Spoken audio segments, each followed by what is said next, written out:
আসসালামু আলাইকুম দর্শক, কেমন আছেন? আশা করছি সকলে ভালো আছেন। দর্শক, পূজার কারণে নাকি এদিকে বন্ধ হয়ে যাবে পেঁয়াজের বন্দর, অথবা পেঁয়াজের যে পোর্ট রয়েছে সেই পোর্ট নাকি বন্ধ হয়ে যাবে।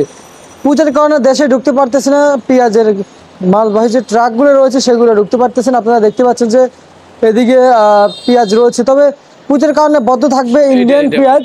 দর্শক, আমরা দেখতে পাচ্ছি যে পূজার কারণে বন্ধ থাকবে ইন্ডিয়ান এলসি পেঁয়াজ বাংলাদেশে আসা। আর এদিকে দেশের বাজার লাফিয়ে লাফিয়ে বাড়ছে। তো সব মিলিয়ে আসলে আজকের বাজারে কেমন কি দাম রয়েছে দর্শক সব মিলিয়ে জানিয়ে দিব আপনাদের সাথে, ব্যবসায়ীর সাথে কথা বলে জানিয়ে দিচ্ছি আজকের বাজার দর। আসসালামু আলাইকুম। ওয়ালাইকুম আসসালাম। কেমন আছেন ভাইজান? আলহামদুলিল্লাহ ভালো আছি। ভাই, পেঁয়াজের বাজার আজকে বাড়তির দিকে আছে না কমতির দিকে আছে? পেঁয়াজের বাজার একটু বাড়তির দিকে। বাড়তির দিকে আছে।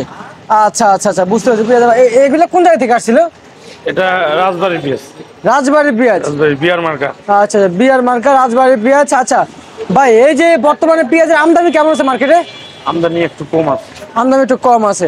আচ্ছা, এই দামটা বাড়ছে, এটা মূল কারণটাকে একটু জানাবেন।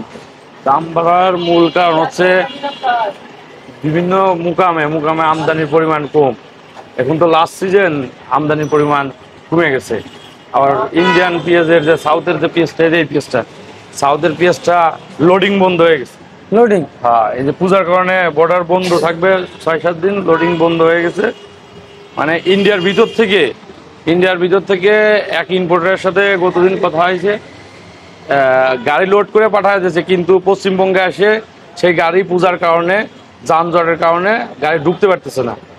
এই পূজার পরে আবার গাড়ি ঢুকবো, তখন তার দাম স্বাভাবিক হবে।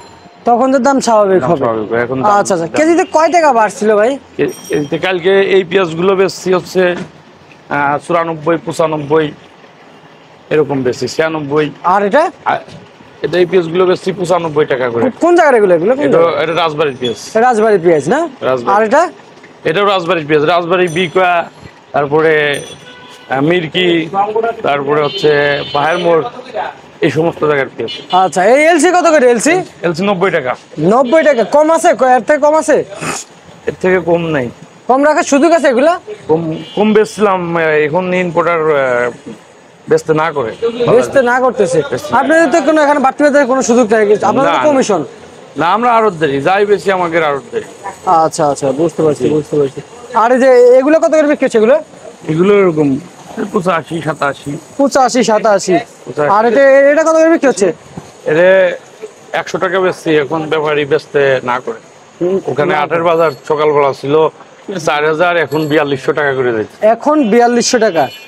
আচ্ছা আচ্ছা, বুঝতে পারছি। এখন 4200 টাকা। দাম তো বাড়তেছে, তাহলে দিন যাচ্ছে। আমদানির পরিমাণ খুবই কম, দাম তো ভালোই বাড়ছে দুই একদিনের তুলনামূলক। এখন আমদানির পরিমাণ কি কম? আটের বাজার আজকে 300 টাকা বেশি। 300 টাকা বেশি একদিনের ব্যবধান, প্রতি মনে 300 টাকা বাড়ছে প্রতি মনে। হ্যাঁ, আচ্ছা, পার কেজিতে 7 টাকা করে বৃদ্ধি আটের বাজার। আর চাহিদা কি কেমন আছে মার্কেটে? এখানে বেশি দাম যাওয়ার কারণে কাস্টমার ঘোরাঘুরি করতেছে, কাস্টমার মাল নিচ্ছে না। দাম চাচ্ছি, কিন্তু কাস্টমার এত দামে মাল নিচ্ছে না।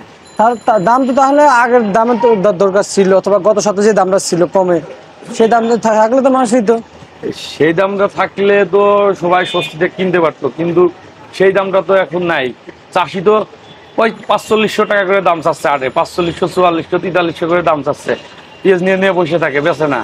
ব্যাপারীরা এদিক ফোন করে আলাপ আলোচনা করে আস্তে ধীরে কেনে।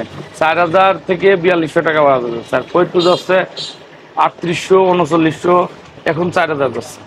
এই দামে বিক্রি হচ্ছে 4000, মানে 100 টাকা করাই মূল্য পড়তেছে।